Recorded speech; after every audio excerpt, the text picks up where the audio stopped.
When we have a new journalist on board, we can quickly request their verification. Other places, you might have to just wait until Twitter notices you or you get a big enough following that they take notice.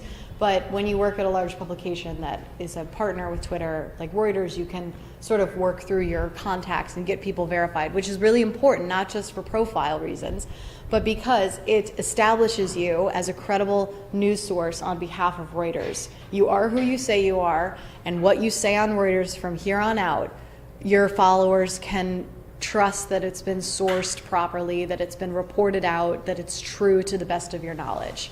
That's really important. That's what sets you apart from other reporters who aren't verified, because perhaps they may be someone else. You have no idea. There could be someone else behind that screen.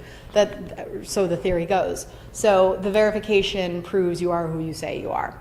And at Reuters, it means your work has been vetted through Reuters editors, and it is world-class reporting. So once that happens, once you get verified, I mean, you should be doing this anyway, even before you're verified, but you have to think about your public image then. Because you're a Reuters journalist, you may not be able to talk, you definitely can't talk about who you plan to vote for, because that would be seen as impartiality. Then someone could look at this and be like, well, this person works for Reuters. This is a verified Reuters journalist, and they're saying that they're going to vote for Donald Trump or they're going to vote for Hillary Clinton. Obviously, Reuters has a bias. So you have to be really, really careful about that. And that's just the tip of the iceberg. You've got to be careful about what you share about your personal life. You've got to be careful about sharing images, and just be careful. I mean, you have to, the way I say it is, imagine your editor is like a little person on your shoulder, your conscience, and you're typing out a tweet. What's your editor on your shoulder going to say? That's what I say. The other thing I tell our journalists is, well, how would you feel if our editor-in-chief saw this tweet? If you feel like it's not something you want your editor-in-chief to see, well, it probably shouldn't be a public social media post then.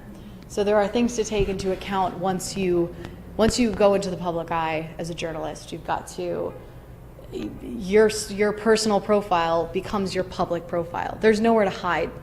Even if you have another profile under a different name you think it's anonymous, it could always come back to you. I mean, wouldn't it be a scandal if this account that's been just ranting about Donald Trump for the last 2 months turns out to be owned by a Reuters journalist and somebody found out, even though you thought they would never find out? I mean, these are the types of things that can get you into trouble, and there's always a digital trail. So nothing is ever anonymous on social media.